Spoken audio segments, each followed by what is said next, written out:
Oke, berikutnya kita akan membahas tentang tekanan osmotik atau tekanan osmotis, sama ya. Dimana simbolnya adalah pi. Jadi pi di sini bukan pada lingkaran di matematika, tapi pi di sini adalah tekanan osmotis ya. Oke, silakan dilihat di sini ada gambar pipa. Ya, pipa U diisi oleh dua larutan yang berbeda. Ada larutan encer dan larutan pekat. Jadi dua larutan dengan konsentrasi yang berbeda, di mana kedua larutan ini dipisahkan oleh membran semi permeabel. Membran semi permeabel adalah membran yang hanya bisa dilewati oleh partikel-partikel dengan ukuran tertentu saja. Nah, ketika ada dua larutan seperti ini dengan konsentrasi yang berbeda, maka akan terjadi yang namanya peristiwa atau proses osmosis ya. Jadi terjadi proses osmosis. Apa itu osmosis? Adalah suatu gerakan berpindahnya partikel-partikel dari larutan yang encer ini menuju ke larutan yang lebih pekat ya, sehingga ini mereka akan cenderung untuk berpindah ke sini yang mengakibatkan ketinggian dari larutan ini akan berubah. Encer yang awalnya di sini akan mungkin di sebelah sini ya, dia turun. Sedangkan larutan pekat karena terus terjadi gerakan berpindah dari encer, maka dia bisa jadi naik. Nah, peristiwa ini kan jelas tidak setimbang, ya kan? Tidak setimbang sehingga nantinya selain permukaan ini akan naik, maka juga akan mengakibatkan laju osmosisnya akan menurun juga. Nah, kita harus mencegah gerakan perpindahan ini supaya tidak terjadi kesetimbangan antara dua larutan. Nah, untuk mencegah ini atau untuk mencegah terjadinya proses osmosis ini, maka diperlukan namanya tekanan atau gaya tekanan osmotik, di mana tekanan ini berfungsi untuk mencegah mengalirnya partikel pelarut ke dalam larutan yang lebih pekat, sehingga tidak lagi terjadi perbedaan tinggi yang sangat luar biasa seperti ini ya. Untuk mencari tekanan osmotik, kita bisa menggunakan rumus persamaan gas ideal ya, di mana PV sama dengan nRT. P di sini tekanan, kita bisa rubah menjadi osmotik ya, atau P dikalikan V dikalikan mol tetapan gas ideal dikalikan suhu, sehingga P sama dengan N per V dikali R kali T. N per V seperti kita belajar kemarin, mol per volume, maka sama dengan molaritas dikali R dikali T. Ini adalah rumus dari tekanan osmotik ya. P adalah tekanan osmotik, M adalah molaritas, R tetapan ya, tetapan gas ideal, di mana 0,082 ya, sekian panjang sekali ya. Lalu yang T adalah suhu dalam satuan Kelvin. Oke, sudah jelas ya? Kita akan bahas soalnya.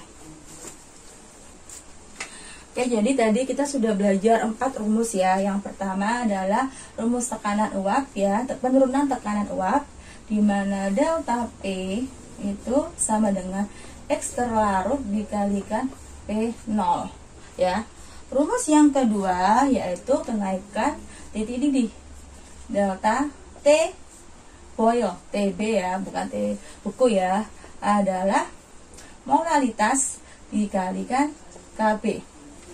Lalu rumus berikutnya adalah penurunan titik beku, delta TF. M juga molaritas dikalikan KF. Yang terakhir adalah tadi tekanan osmotik. Rumusnya adalah P sama dengan M kali R kali T. Oke, yang jadi pertanyaan di sini bahwa sifat koligatif larutan. Nah, padahal kita belajar di kelas 10 bahwa larutan itu dibagi dua. Masih ingat kalian? Ada larutan elektrolit dan larutan non elektrolit. Apa yang membedakannya? Kalau elektrolit, dia partikelnya atau molekulnya terionisasi baik secara sempurna atau tidak, sedangkan non elektrolit maka partikelnya masih tetap, ya. Apakah itu berpengaruh Bu pada sifat kualitatif larutan? Jelas pengaruhnya. Coba kalian perhatikan gambar ini. Jadi ini kita misalkan, ya, di sini ada, kita gampangnya NaCl, NaCl, ya. Ada 3 molekul NaCl. Lalu kita punya molekul misalkan gula, ya. Ini anggaplah kita punya molekul gula. Oke. Nah, karena mengalami ionisasi, maka molekul dari NaCl ini akan terionisasi, ya kan? Sehingga terbentuk berapa? Ada 6 ion, bukan lagi 3. Sedangkan yang gula, ya, yang non elektrolit, maka dia tidak bisa memisah, sehingga jumlah partikelnya pun tidak mengalami perubahan. Nah, adanya perubahan dari jumlah partikel pada zat terlarut elektrolit ini yang lebih banyak daripada yang non elektrolit, hal ini menyebabkan sifat koligatifnya akan semakin besar, ya, sehingga sifat koligatif dari semua ini, ya, 4 ini pada elektrolit akan lebih besar daripada pada non elektrolit. Nah, pengaruh dari elektrolit ini, ya, dalam rumusan ini nanti kalian tinggal memasukkan nilai I, ya, semuanya.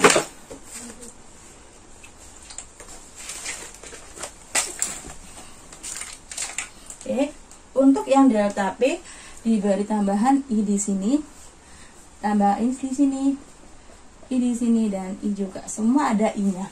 Apa itu I? I adalah derajat ionisasi.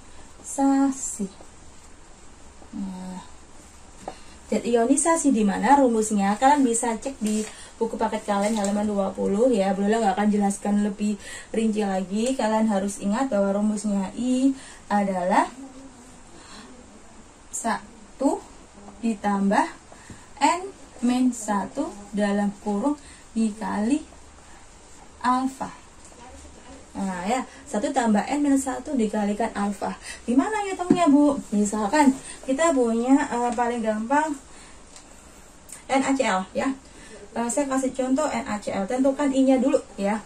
Kita punya NaCl. Maka kita ionisasi menjadi Na+ dan Cl-. Ada berapa jumlah Na-nya di sini? Ion Na 1, ya kan? Nah, dia tidak angka di situ, maka dia dianggap 1. Berapa nilai Cl-nya, Bu? Juga 1. Sehingga N-nya sama dengan 2. Oke.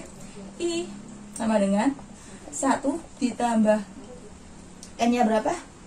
2 dikurangi 1. Alfanya berapa, Bu?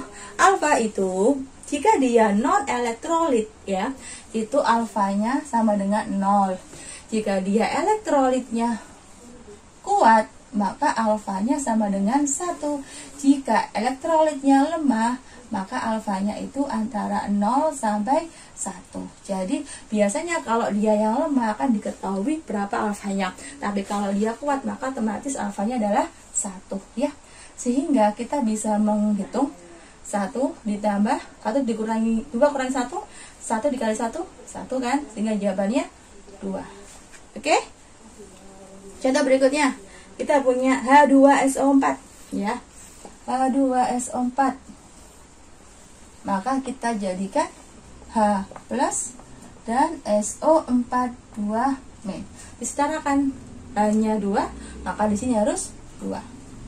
Berarti hanya ada 2, S-nya ada 1, maka N-nya sama dengan 2 tambah 1, 3, ya.